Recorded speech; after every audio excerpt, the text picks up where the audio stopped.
go, but they're waiting on Bethune-Cookman to get back out onto the field. I'm surprised the refs are allowing him. There must be some conversation explaining something there.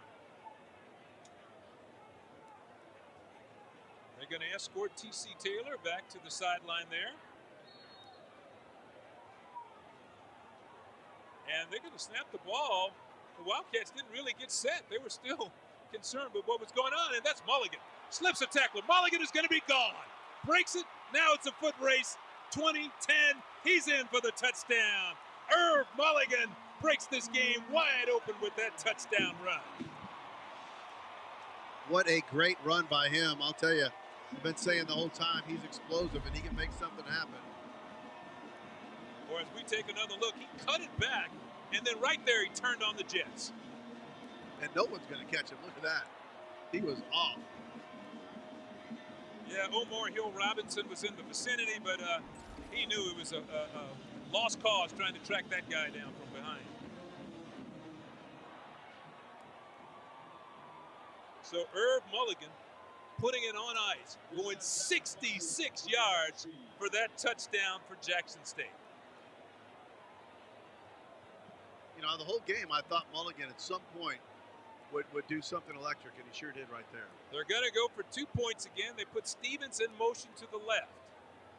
Jason Brown rolls to the right, tosses it to Stevens, and the 2-point conversion is good. DJ Stevens, the big tight end, the All-American, makes the catch, and he has the 2-point conversion. Let's take another look. Yeah, again, right there, and then he just, right there, he just already off. He saw the seam, and he just was like, it's a sprint, and I'm not losing. Into the end zone. What a play by Irv Mulligan. Let's talk about our player of the game for tonight. Of course, that big honor is presented by Gatorade. And this was a tough one because a lot of things broke late in this ball game. When you saw Irv Mulligan's big run, he was an obvious choice too because he had the big run late. But it was this play that I think really broke the game open. And Big Athen Smith picks up the loose ball and goes about 32 yards for the touchdown. He's our Gatorade player of the game. Yeah, and again, defense, obviously just right there, you saw them have a big stop. Defense was big, and none bigger than that play right there because you're right, that broke the back of the Wildcats, and that set them up for victory. Yeah, man, what a big play for a defensive lineman. Scoop that ball up. He's 6'2", 260 pounds. He's a grad student who transferred in from Arkansas Pine Bluff. And, you look at the guys coming in, the transfers coming in, 59 players left Jackson State. Now, this event, they have a flag down, but Jackson State also lost their coach because Coach Prime moved on to Colorado. Then 59 players left, and 33 players came in. And T.C. Taylor has put himself quite a team together with what he and his staff. And he said,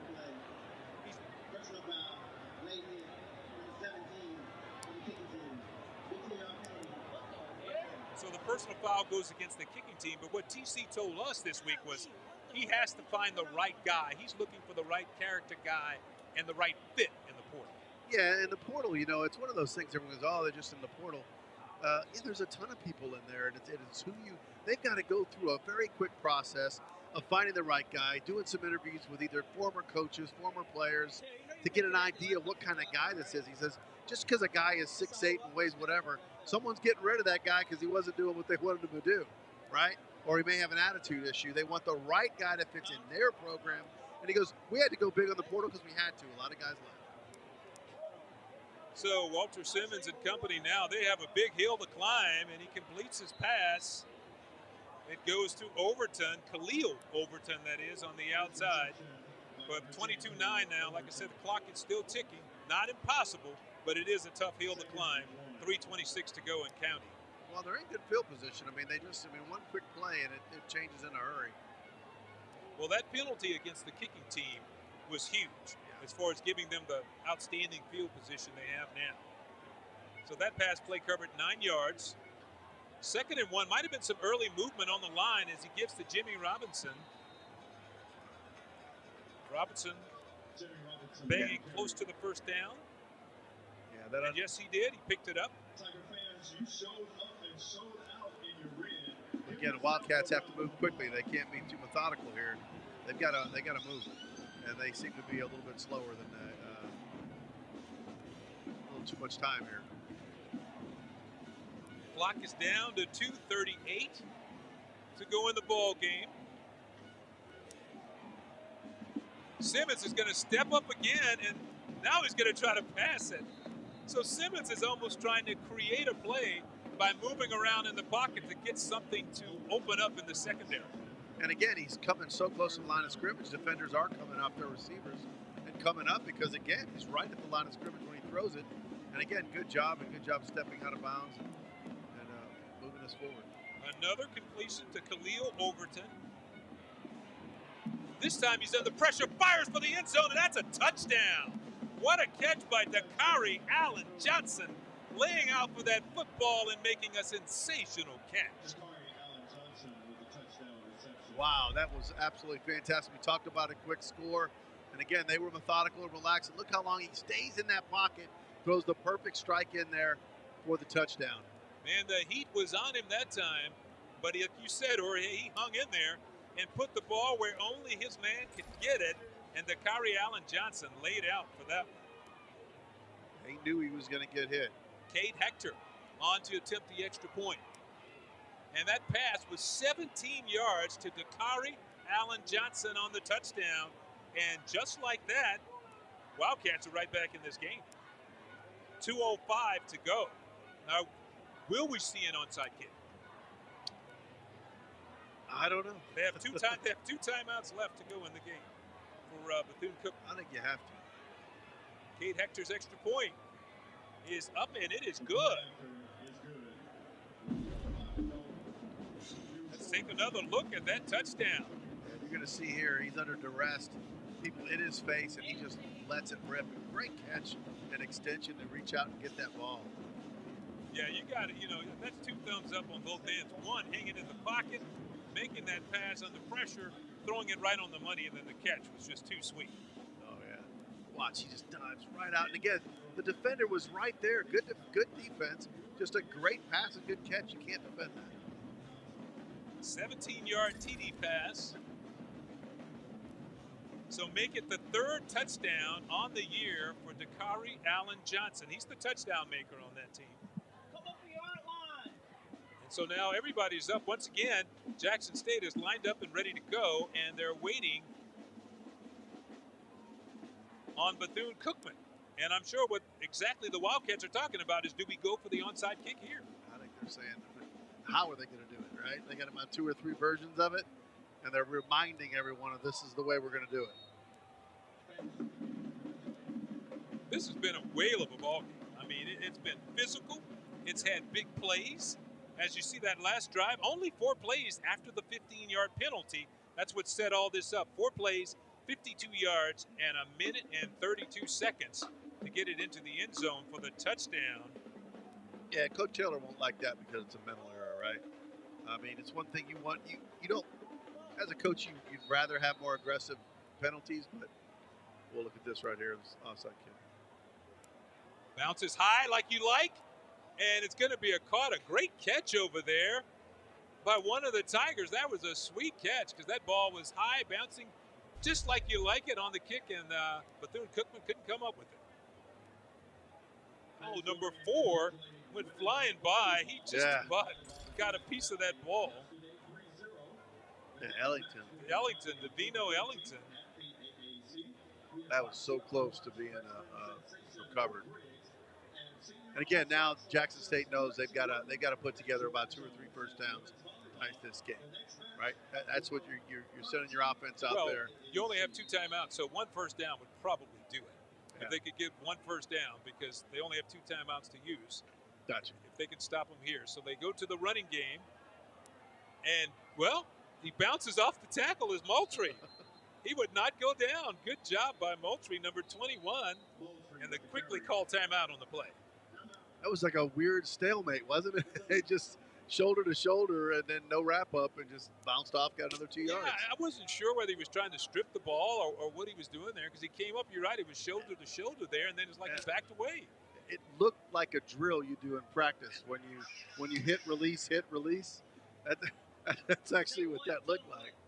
Keys to the game presented by GM. Let's see if your keys were right. Did you make the right call for the Jackson State Tigers? Well, improved run defense. That really didn't happen that much. I thought, actually, it wasn't too bad. I think it got better at the end of. Bethune-Cookman got some traction here in the second half. Red zone convert to TDs. Well, didn't have too many opportunities for that. Their defense just scored for them, and they had some big plays. So, so I guess you call it a miss. I don't know. Thank you, GM, for bringing us those keys to the game for the Jackson State Tigers. And you know what? They did this today. If they were to hold on and win this game, without Jason Brown playing one of his better games. True.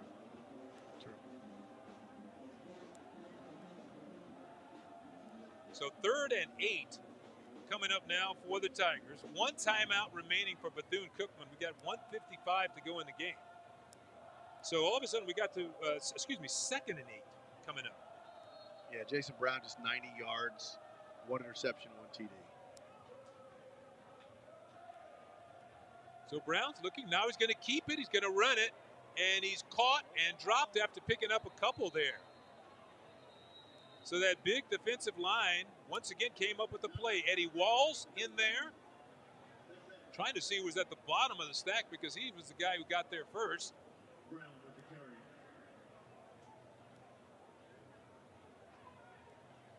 That's always the way it works out. As an old defensive player, man, I got a lot of sympathy for those guys. You're the first guy there. You make the tackle. You're at the bottom of the pile, and nobody gets to calls see. Your name. Yeah, they see the guys jumping off first. So some more GM news here. The keys of the game presented by Bethune-Cookman. I think you did better here. Yeah, I did.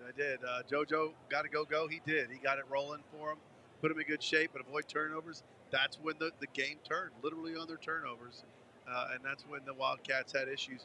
But they hung in there, and again, they're still in this game. It's not over yet, right? But they battled regardless. But again, the turnover bug is what cost them. Man, this may be the ball game right here. 3rd and 6. Bethune-Cookman is out of timeouts. We have 1:46 to go in the game, and they go to Mulligan. And boy, he dives and got the first down on the dive. That did it right there when he dove forward. But there is a flag down, so let's hold the horses just a little bit. But a great job by Irv Mulligan doing what he had to do to get the first down. Yeah, I like him as a running guy. He has got some really good. Well, that's That'll hurt that. That will wipe away the first down. Bobby Wright says the Tigers are guilty of holding. But look at Mulligan, sees that path and just does a really good job staying in that lane and allowing the blocks to happen for him to get what would have been a first down without the holding. Well, he got to where he needed to get. Not sure of the situation. So now we're going to have to redo 3rd down.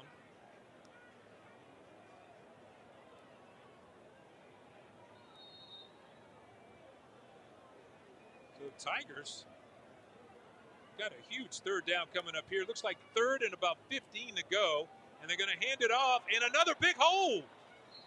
And that's Mulligan again. Boy, he runs hard. Not going to get there, though. 4th down coming up. And now this is interesting, though, because do you punt with not even your backup punter? This is going to be very interesting and a big call for head coach T.C. Taylor, because he's had a backup punter this entire game.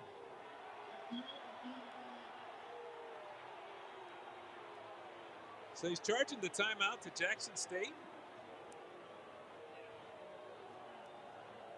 Interesting.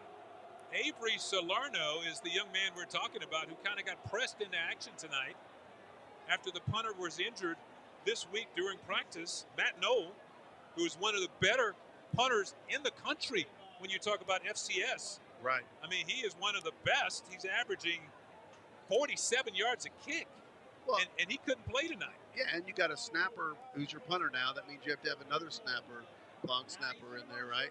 So Salerno is going to come on, and they're going to at least line up to punt this ball away.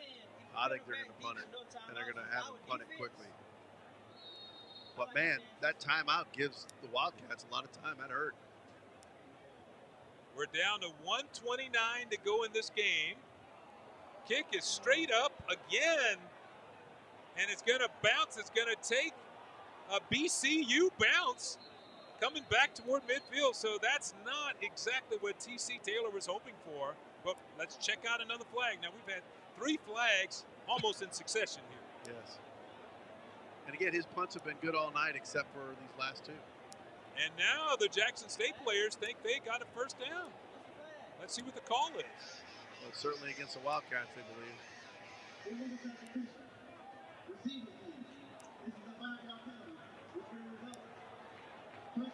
That is a huge mistake by Bethune-Cookman. An illegal substitution penalty. They were 4 yards shy of the first down. You get the 5 yards on the penalty. Wow. You go from having an opportunity to mount a drive to maybe win the game. I'll tell you what, there's been some costly penalties here in this last several minutes. Wow. Jason Brown's just going to take a knee now.